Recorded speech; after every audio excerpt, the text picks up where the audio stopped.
responsibility, one I'm really looking forward to. When this opportunity came to you, presented itself at your doorsteps, at the front of your desk, how did you feel about it? As I said yesterday in the press conference, I feel as if I know Jamaica very well in two respects. One, because working with FIFA 3 years ago on the ecosystem analysis of all the countries in the world, I'm seeing how they develop their young players, both boys and girls, to the senior national team. It gave me a great insight into what football in Jamaica is all about. How little Johnny and little Jenny at 5 years old, how they develop through the schools, through the youth teams, into the senior national teams, into big competitions. And so it gave me a great insight. And I came away, and I remember saying to the leader of the analysis, Jamaica is a great country. It's great potential, it's got great talent, and it's a blank sheet of paper. You can go in and you need to educate the coaches, you need to get better facilities, you need to give young players opportunities. And what I've seen in the last 3 years is certainly a development in the coaching. Coaches now having B license, I think, 14, 27, I don't know the number, but a lot of B license coaches, because the talent is here. And to make the talent better, you need good coaches, and that's developing. In 2024, and as of recently, we've made some strides. We've begun our World Cup campaign. Among that, we came third in the Nations League. So far, we have 6 points from 2 games in World Cup qualifying. Your thoughts and observations about, the progress and how you can influence and impact that progress? I want to carry on. I spoke with the old coach Heimer 2 weeks ago. And his aim was to leave the shirt in a better place, and I said, I think you've done that. I've watched the progress. I like the team. What I like about the team, okay, it's talented. Okay, it's got good players. Okay, I know most of the players because they're in the UK, but they look as if they've got a great togetherness. And everything I've heard, I've spoke to some players, I've spoke to staff. Everybody loves coming to join up for Jamaica, and that's the first thing. You've got to enjoy what you do, and especially when the grind of the Premier League or the Championship or whatever league you're playing, the grind, then to come away and look forward to playing for a national team, I think that's a great advantage. And all I want to do is just carry on the good work that has been going on, that the technical committee have been doing for the last 3 years, Heimer the last couple of years as coach. I just want to carry that on. You've been on the island for 2 days. You'd have gotten a tour of the facilities, met some of the staff members. What are your thoughts on the people within the Jamaican footballing fraternity? That's the most important thing. I talked a lot about that yesterday. Okay, money, resources, facilities, you don't have to have the best. What you have to have the best people and good people. And from taking off in London to the people on the plane,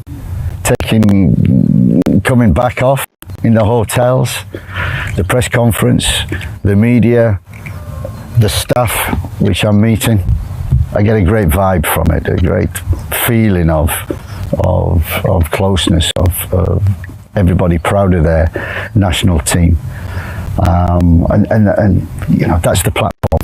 That's the platform, and we need to build. And what Heimer has built, we need to carry on. And there's still a long way to go. There's still a lot to do, because every team in the Caribbean now will be thinking, okay, USA, Mexico, Canada, out. We've got a chance. Everybody will be thinking that. And like I say in football, there is never an easy game. And complacency is the biggest killer of all. So that's one thing that straight away, we can't be complacent in this Nations League or the qualifiers of the World Cup. We must come here, we must be committed, we must want to be here, we must want to be a team, and we must all stay together, all be aligned from the top, from the president all the way down. We must be aligned to one goal, one vision, which is World Cup 26. So having been in Jamaica for the past 2 days, being introduced to Jamaican public, what are your plans for the rest of this month? Basically, I've got 2 days, see the facilities, meet the technical staff, the support staff. I'm already talking to some players. I've got all the details now. So it's full steam ahead. And when I get back, I want to go watch games, want to go visit clubs, meet the managers, make sure the managers will release the players, make sure the players, they want to come to represent Jamaica, recruit one or two, and just get a squad together for the first camp. Make sure that we're ready September the 6th against Cuba. All right, so the World Cup qualifiers that resumes next year. We've spoken about the players and being familiar with the players on the squad. How confident are you that we can achieve our goals of qualifying for the 2026 World Cup? As confident as you can be without knowing and working with the players or meeting the players. Sat where I'm sat at the present moment, there's a lot of unknowns. That will become clear in the first camp, and that's what I look forward to, the first camp, getting the players together. As I say, not just but building on what they've already done, keeping that foundation of commitment, want to play for Jamaica, want to play for each other. As long as we got that base, then we progress from there. So everything is full steam ahead for the first camp, and then the work will begin.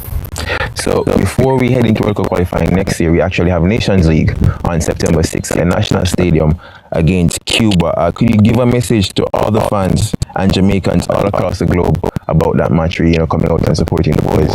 We talked with some of the staff yesterday. It was great, and I think one of them mentioned, you know what we want to see? What would be the dream? These 35,000 people in the National Stadium. Wow. I've heard about going to Honduras and Guatemala and hostile atmospheres, and I can't wait for that. That's what football's all about. We want to create that here, and that would be a dream. And it's always, wherever I go, I always say, I want to see, when I walk the streets, I want to see everybody with a Jamaican shirt on, proud of their team, coming to support, fill the stadium, and create an atmosphere, because that's what these players are used to when they play abroad or they play in the local leagues here. Good atmospheres. We need to produce that a lot. This is a team effort, and part of that team is not just the players, it's not just the staff, it's not just the president, the technical committees, it's the supporters. We want to bring them closer. We want them to come close, but also we know to do that. There are no easy games in football, and we play every game to win. Final question, being in Jamaica, I'm sure you'd have heard about the Jamaican food. Is there anything you're looking forward to trying?